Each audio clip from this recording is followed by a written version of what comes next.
ভাষা আন্দোলনের অমর শহীদদের স্মরণে প্রতি বছরের ন্যায় এবছরেও অমর একুশে গ্রন্থমেলা 2025 শুরু হতে চলেছে। আগামীকাল 1 ফেব্রুয়ারি থেকে এই মেলার শুভ উদ্বোধন করবেন প্রধান উপদেষ্টা ডক্টর মোহাম্মদ ইউনূস। আর সেই সময়ের শেষ প্রস্তুতি চলছে, আজ একেবারেই অন্তিম লগ্নে চলে এসেছে। এবারের মেলায় 708টি প্রকাশনা সংস্থা আছে, যার মধ্যে বাংলা একাডেমি প্রাঙ্গণে থাকবে 99টি এবং সোহরাওয়ার্দী উদ্যানে 609টি।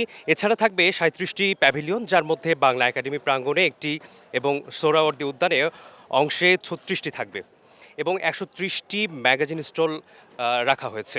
এবারের প্রতিপাদ্য ধরা হয়েছে জুলাই গণ অভ্যুত্থান, নতুন বাংলাদেশ বিনির্মাণ। এই মূল প্রতিপাদ্যকে সামনে রেখেই পূর্ব প্রস্তুতির যে বিষয়গুলো আমরা যদি লক্ষ্য করি, দেখি যে তারা তাদের স্টলকে সাজানোর জন্য বইগুলোকে সাজিয়ে রাখছেন, পাশাপাশি ব্যানার ফেস্টুলগুলোকে সাজাচ্ছেন। এর বাইরেও তারা তাদের প্যাভিলিয়নটাকে অনেক সুন্দর করে সাজাচ্ছেন, বাইরে থেকে অনেক কারুকার্য করছেন। এভাবে প্রতিটি প্রকাশনাই তাদের শেষ সময়ের একেবারে প্রস্তুতি নিয়ে খুব বেশি উদ্গ্রীব রয়েছেন। আমরা যদি এ ব্যাপারে একটু জানতে চাই, এবারের বইয়ে বেচা বিক্রির ক্ষেত্রে আপনাদের প্রত্যাশা কীরকম? ইনশাল্লাহ আমাদের প্রত্যাশা তো হিউজ। আমরা আশা করি ইনশাল্লাহ আগের বছরের তুলনায় এবছর অনেক ভালো সেল হবে। গ্রামীণ একটা সুন্দর প্রতিচ্ছবি নিয়ে তারা তাদের এই প্রকাশনার বইগুলোকে সাজানোর চেষ্টা করছেন।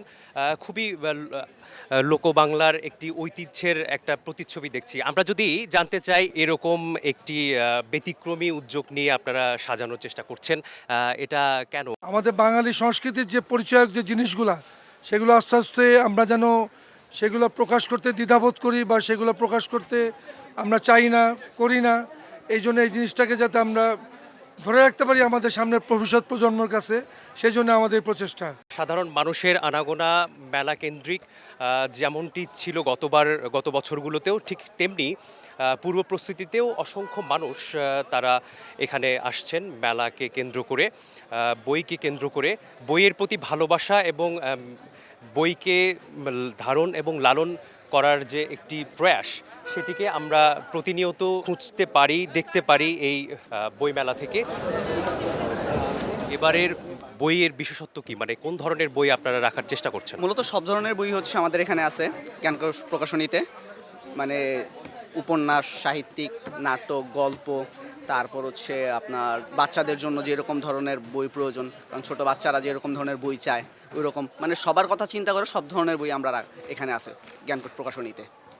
আচ্ছা, যদি বলি যে নতুন যারা লিখছেন, হ্যাঁ, কবিতা বা কাব্য, এই বিষয়গুলো কি আপনারা এখান থেকে প্রকাশ করেছেন? এরকম কি কোনো বই আপনারা রাখার চেষ্টা করেছেন এবার?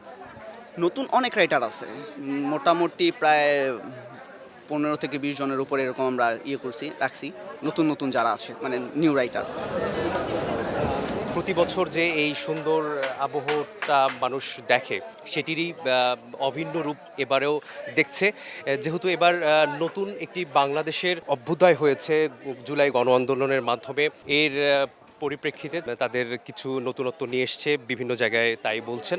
নতুন এই বাংলাদেশের এই নতুন রূপকে কেন্দ্র করে আপনাদের কি কোনো নতুন লেখক বা এরকম কি কোনো প্রকাশনা থেকে এসছে কি?